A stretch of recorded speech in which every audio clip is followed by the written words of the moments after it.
hope you guys had a great week and that hopefully some of my tips helped you and that you maybe implemented some of them in your routine.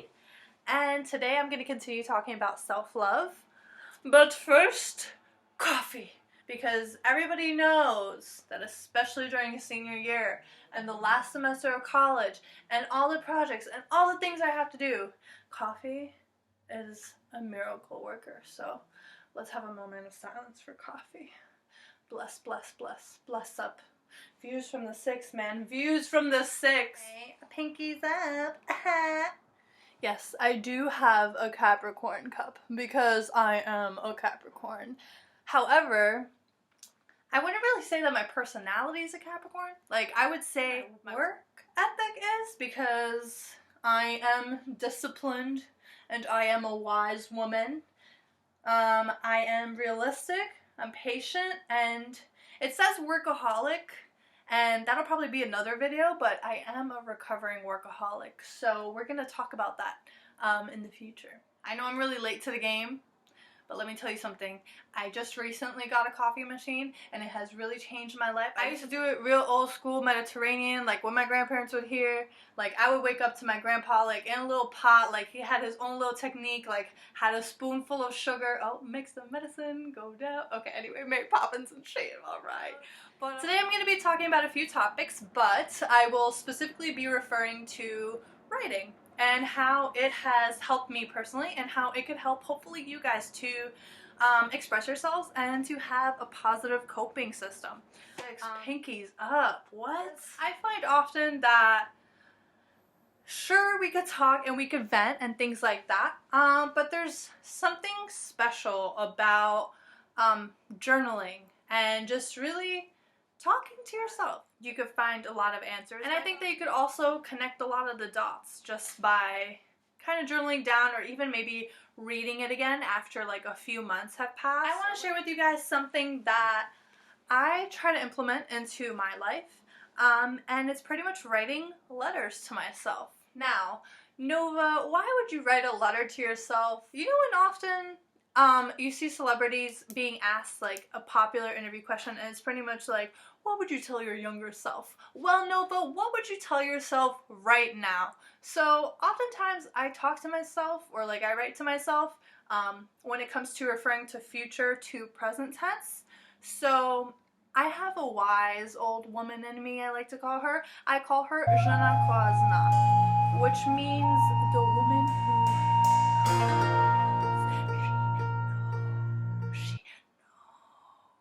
Alright, we like need that in slow.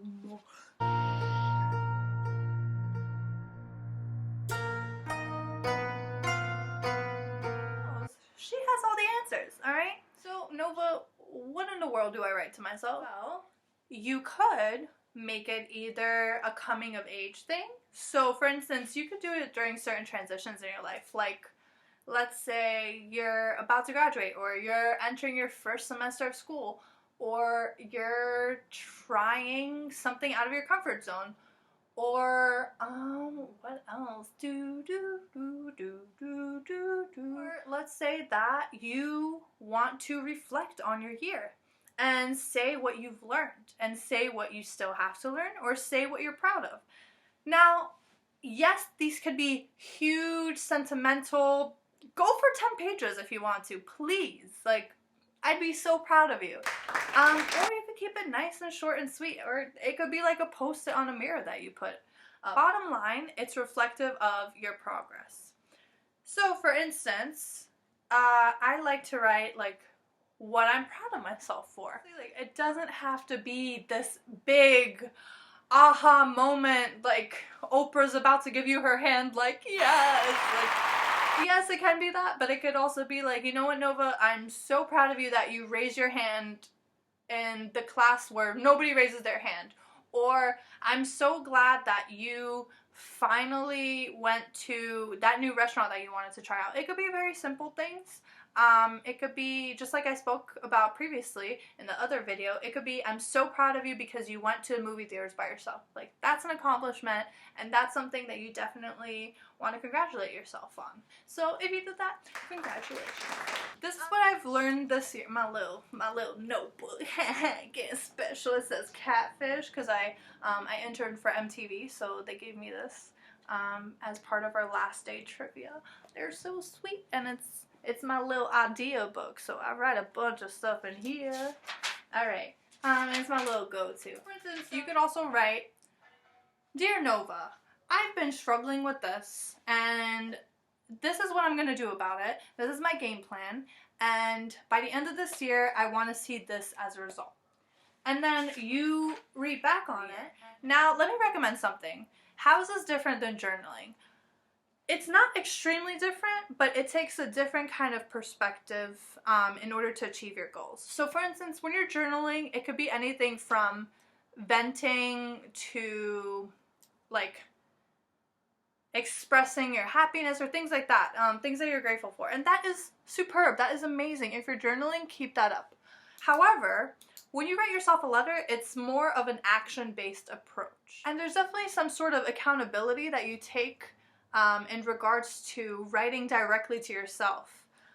Because you're not speaking to this random page and this is what happened today and this is why I'm upset or I'm happy. No, instead you're saying, "Dear Nova," you're being direct and you're saying, this is what you're going to learn. So for instance, it could help, let's say, if you need advice and you try to think, if you were outside of yourself, what kind of advice would you give to yourself? So, for instance, I write future Nova to present tense Nova, or future tense Nova to past tense Nova.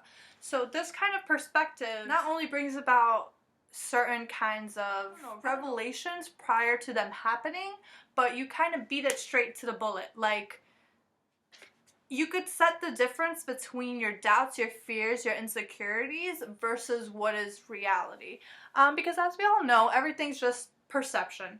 So, for instance, if you're just venting to yourself in your journal, that's not extremely...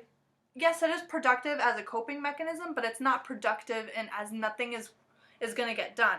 And try to keep it up regularly where you go back and you read it.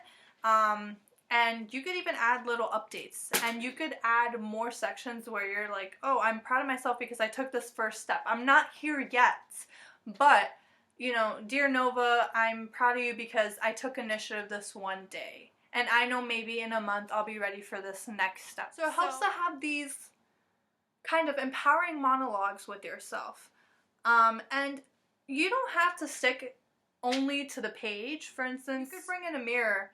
I really encourage you guys to have like empowering monologue with yourself. And besides writing the letter to myself, another exercise that I like to do is sort of a monthly exercise in which for that month I choose one specific word to work on. Now, this word could be anything ranging from positivity to compassion to patience, or it could be organization. So for instance, whatever, let's say, you would like more of in your life, focus that month on manifesting that into your world. So pretty much, let's say I chose patience for this month. So patience is maybe if somebody pushes you on the subway, you're not going to give them an attitude back, even though, yes, we are all guilty of it and we've all been there. But that's what you're trying to work on. Or it could be even patience with yourself, for instance. Are you really hard on yourself? Do you need to give yourself a break? That could be another sense of patience. Or for instance, if your word is organization for that month. So I bought myself a planner that month. Or I'm organizing and spring cleaning my whole room so that I know where everything is in the morning. Or organization can also be a timely thing. So everything is under your definition of it. So for instance, I want to organize more time in regards to having a good balance between being with my friends and also having time for schoolwork, for instance. So with each month and each new word, it's almost like you're focusing on a new character trait of yours that you'd like to increase or maybe change up. For instance, somebody could maybe choose passion for that year and really choose to go after their dreams that year and really build their brand, for instance. Or it could be even a weekly thing where you're saying, you know what, this is finals week, but this week I'm going to focus on self-care because I need it since I'm losing sleep over my projects, for instance. And it's up to you. If you even want to make it a daily thing, that's great too. But just make sure that you give it enough time where you could actually see your progress change from how you started off to, for instance, a month later. Another way to hold yourself to be accountable, that you're living up to this word, is to maybe let your friends know, or to let your family members know, like, hey, this is what I'm trying to do differently this month. Can you please let me know if maybe I don't notice that I'm doing this thing a little off, or that it's really going against what I'm trying to work on with myself, because that kind of accountability will add pressure on you. And we could talk about good or bad pressure, but when it's kind of a positive thing and you have a support system, then I don't see anything wrong with a little pressure, because it's almost like it leads you to kind of pin it down on yourself and put the blame on yourself whether you succeed or fail, let's say, that week. And it's also great to kind of write yourself maybe even a letter about that, bringing the two together. Dear Nova, I really hope to work on my compassion this month. And these are little steps that I'm gonna take. So see the days that maybe weren't so good or were shaky, and then other days where you were really building this strong foundation. And then you yourself could decide, oh, maybe I want to continue with this one specific word for 2 more months. Or maybe, you know what, I'm over this word and I want to try something new. So that's always up to you guys. Flexibility is the key when it comes to these exercises, so always be open with yourself to trying new things. I really hope that my tips have helped you guys and have given you a more positive outlook on some topics. So I'll be back really soon with another self-love video. So stay tuned, and I just want to thank you guys for subscribing to my channel at OMG It's Nova. And if you haven't yet, please check out my website at novabayamonte.com. I hope you guys have a great week and give some of the tips a try. You never know, you might learn something new every day. Thanks guys, much love.